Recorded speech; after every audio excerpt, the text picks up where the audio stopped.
साल था 2015।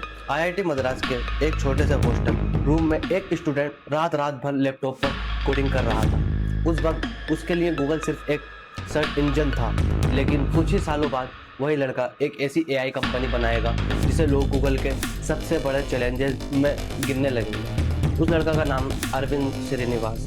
One and only Arvind Srinivas. Perplexity CEO Arvind Srinivas. 2022 में उन्होंने परप्लेक्सली एआई की शुरुआत की। एक ऐसे एआई आंसर इंजन जिसने बहुत कम समय में पूरी टीच इंडस्ट्री का ध्यान अपनी तरफ खींच लिया। लेकिन सवाल है, एक मिडिल क्लास फैमिली से आने वाला लड़का आखिर ऐसा क्या कर गया कि गूगल, ओपन एआई और माइक्रोसॉफ्ट जैसी जीनियर्स के बीच में अपनी अलग पहचान बना ली। चलिए शुरू करते हैं और जानते हैं इसके बारे में। अरविंद श्रीनिवास का जन्म चेन्नई में हुआ। स्कूल कंप्लीट करने के बाद उनका एडमिशन आईआईटी मद्रास में इलेक्ट्रिकल इंजीनियरिंग ब्रांच में हुआ, जहां ज्यादातर स्टूडेंट कॉलेज लाइफ एंजॉय कर रहे थे। वहीं अरविंद की डिसिप्लिन एक बिल्कुल अलग दुनिया में थी, आर्टिफिशियल इंटेलिजेंस।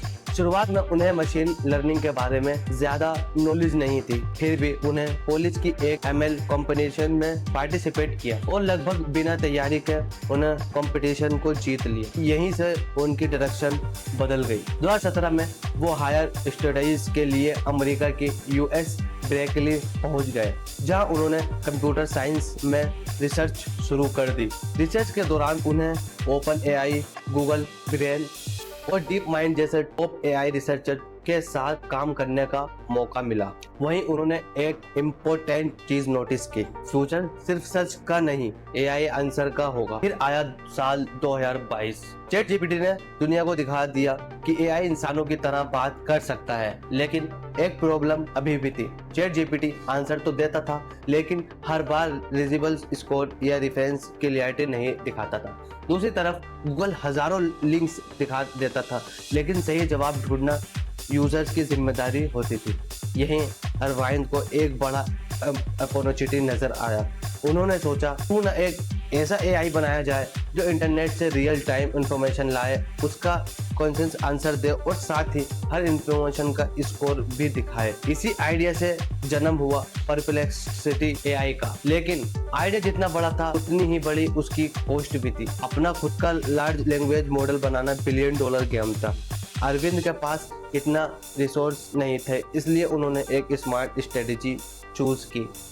नया मॉडल बनाने के बजाय उन्होंने उस वक्त के बेस्ट एआई मॉडल जैसे चैट जीपीटी, जेमिनी और लामा को एपीएस के थ्रू एक प्लेटफॉर्म पर इंटेलिजेंस कर दिया। इस अप्रोच ने परप्लेक्सिटी को फास्ट, फ्लेक्सिबल और कॉस्ट एफिशिएंट बना दिया, और फ्यूचर में अगर कोई नया एआई मॉडल बेहतर आता है तो उसे भी आसानी से प्लेटफॉर्म में ऐड किया जा सकता है। 7 दिसंबर 2022 को अरविंद और उसके को-फाउंडर्स ने परप्लेक्सिटी एआई लॉन्च कर दिया। शुरुआत में उन्हें भी अंदाजा नहीं था कि रिस्पॉन्स इतना ज़बरदस्त मिलेगा। कुछ ही महीनों में प्लेटफॉर्म पर रोजाना हजारों और धीरे धीरे ये नंबर लाखों फिर करोड़ों तक पहुंच गया। इस एक्सपोनेंशियल ग्रोथ ने दुनिया का बड़ा इन्वेस्टर का ध्यान अपनी तरफ खींच लिया। नेविडिया, जेफ बेजोस और सॉफ्ट बैंक जैसे बड़े बड़े नाम कंपनी के इन्वेस्टर बन गए।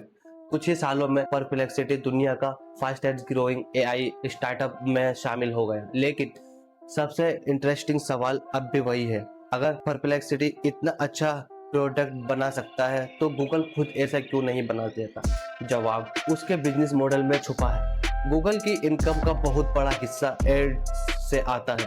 अगर यूजर्स को बिना वेबसाइट पर जाए सीधा आंसर मिलने लगा तो सर्च ट्रैफिक और एड रेवेन्यू पर असर बहुत ज्यादा पड़ सकता है। इसी वजह से गूगल को नया एआई एक्सपीरियंस इंट्रोडक्ट करते वक्त अपने एक्साइटिंग बिजनेस मॉडल को भी बैलेंस करना पड़ता है। दूसरी तरफ ओपन एआई और माइक्रोसॉफ्ट का भी अपना एआई इकोनॉमी और रेवेन्यू मॉडल है, इसलिए हर कंपनी की स्ट्रेटेजी अलग है।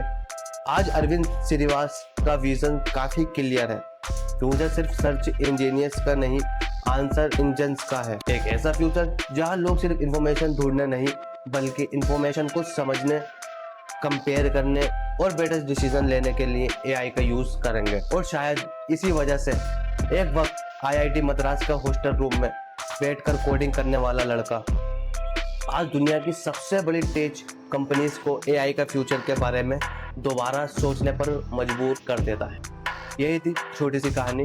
अगर वीडियो अच्छी लगे तो लाइक कर देना, सब्सक्राइब कर देना और कमेंट में बताना अगली वीडियो किस पर बनाऊं।